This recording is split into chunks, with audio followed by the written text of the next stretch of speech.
Boom. Biddly, biddly, biddly, biddly, biddly, biddly, biddly, biddly, bo. Yes, yes, yo. Here we go. Ain't nobody down round here. You know what time it is. Get that badger in and on and over here. We had to move back to get his greatness in, and we knocked his bottle of Lucasade over in the process. But the badger's in and on and over here. There's only one thing left to do, and it's to beg for more subscribers. We are still on the rise, guys. We are nearly at 5,100. My new aim is to get to 6,000 before the start of the season. I can't help but think it's unachievable. But I did think 5,000 was unachievable, and then we've pretty much sailed through it. So I appreciate, as you all know, every which one of you, and thank you for all the kind messages and supporting the channel. It really does help. So smash them likes and all that stuff. Get stuck into the algorithm for me. Cozy on up to that algorithm and help a brother out. Quick shit vid. We're dropping in. We're a bit later than usual because I've had a busy day. Busy. Nick Pope, my man Nick Pope, he's actually gathering some legs, and I would be up for this. I said the other week I'd be up for this. Nick Pope would be an excellent signing. But I did originally think that it wouldn't be on the table because there was, I think, a little bit of fake news, Donald Trump style, has been popping around earlier on in the transfer. Well, not the transfer market's just opened, but about 2 weeks ago, before it opened, there was some noise about the fact that Nick Pope was out of favour at Newcastle, which isn't necessarily true. He got injured. I don't know whether it was around December or January, and they hit the panic button a little bit, and they wanted to get a loanee in or maybe sign someone because, they didn't want to lose him. Now, apparently they are in for the best goalkeeper that's ever existed, one of the best footballers in the world, if not the best, but certainly the best goalkeeper in the world. And we all know what he's called. It's called Trafford. And where does that leave Burnley? That's my worry, because, not only are they losing their only world-class footballer, they're losing the best footballer, if not on the planet, certainly in England, certainly at Burnley's football club, because, there was some talk where if they sign, I don't know, another goalkeeper, maybe Trafford does a job up top. We've spoke about it in previous videos. For everyone that comments about Trafford, no, I'm not letting it go. The jokes to me become more funny when they just never left. So I think we'll discuss Trafford for many, many more months to come. I will follow his career with this staunch interest. I'd also add, it's a bit of a shame if Trafford does go to Newcastle and plays, because Newcastle are better than Burnley and he'll probably be successful. So on that basis, everybody will be like, you said he'd be shit next season. But in a better side, I think he'll be all right. But, I think if he stays at Burnley, I think he gets peppered all day long, all season long, because they will be shit. This idea that they'll go up and be defensively sound tickles me to no end. We're not allowed to go up and be defensively sound, even though we were defensively sound, apart from Mez Silent throwing it in his net a few times. We were defensively sound, a couple of hiccups here and there.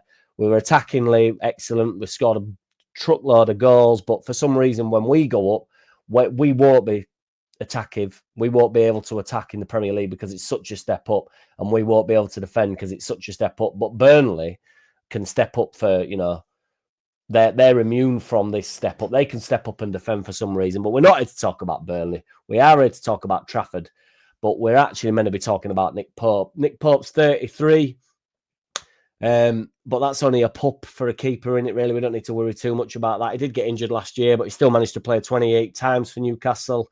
They'll always be looking for upgrades, won't the Newcastle play teams like that, on the basis that, they're in Champions League, wanting to be moving on up. And, he's Nick Pope. He's Nick Pope. I think he's good. He's not great with his feet, is he? But, we're not bothered about his feet. We're bothered about his hands because, we've been there with, as much as I sort of defend Meslier Silent S with his feet, he's not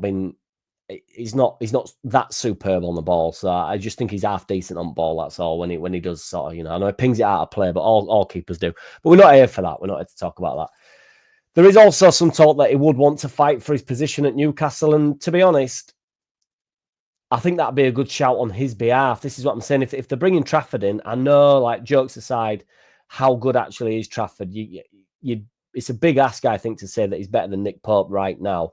But it has to be said, it'd be an excellent signing if we got it. And I'm only mentioning it because it has become slightly more realistic over the past 40 hours or so. So that plonker Gabby Agbonlahor has been saying that he's up there with one of the best shot stoppers in the Premier League. I'm with Roy Keane with this, to be honest. And if we can, if we can try and get away from the Meslier silent S jokes, let's stay loose on that.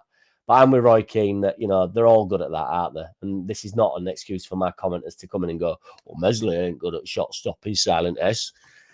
But which I appreciate, he's not been, it's not had a great season. But we're not talking about Meslier silent S. We are talking about the Plonker Galbi, Agbon Lahore, the best footballer in the world, Trafford, and Nick Pope potentially signing.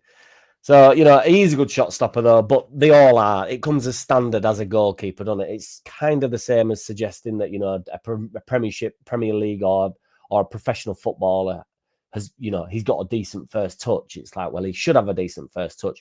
Granted, there's some players that have a world-class first touch and you've never seen anything like it, but all professional footballers have a decent first touch, don't they? And when you're extending yourself to being as good at football in and out of goal as Trafford, your first touch is everything.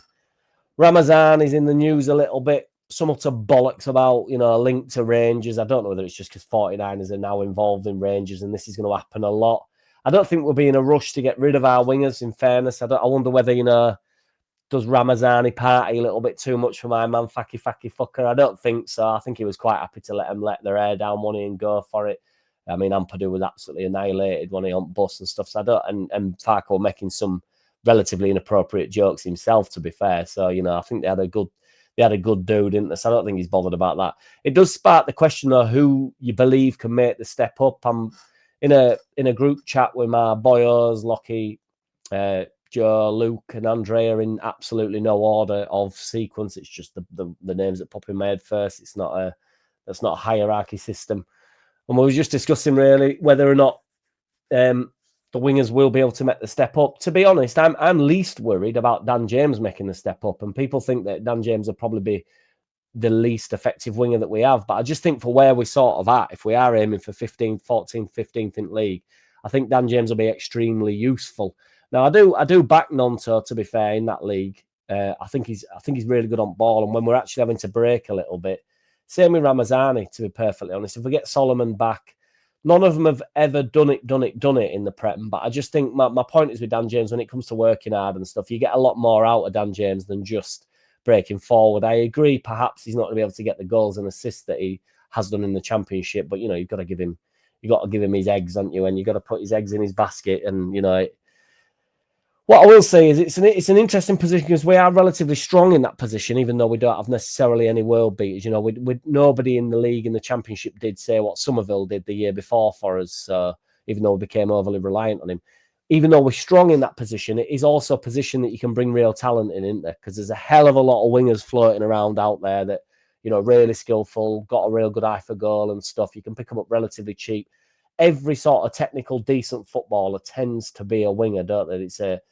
It thrives, and it thrives for a few reasons. It thrives on the basis that they can cut in from either side. So if you're a right footer, you can play on the left if you can cut in and strike from edge at box, or you can be an outright winger like Dan James is and stuff. So there's many players fit that mold, and if you can beat a player, or you've got plenty of pace, and as I say, a bit of an eye for goal, but you're maybe not the intelligent enough to be the 10 or enough of a goal threat to be the 9. Do you know what I mean? So I think that's why a lot of wingers are born.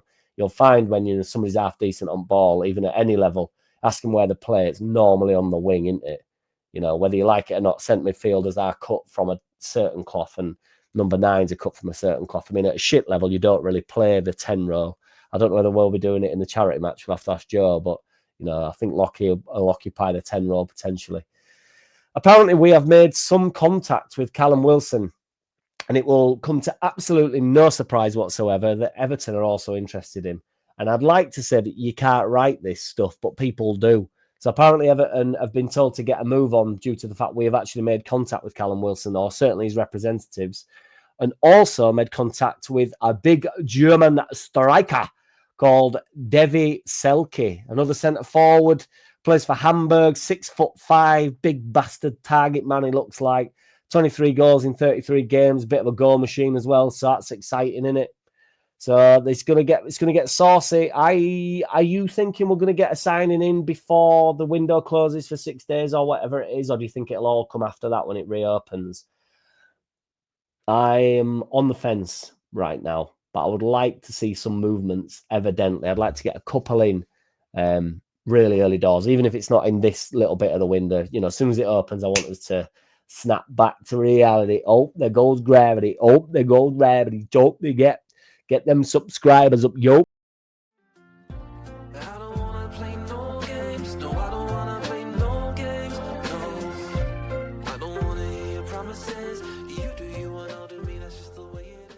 Boom.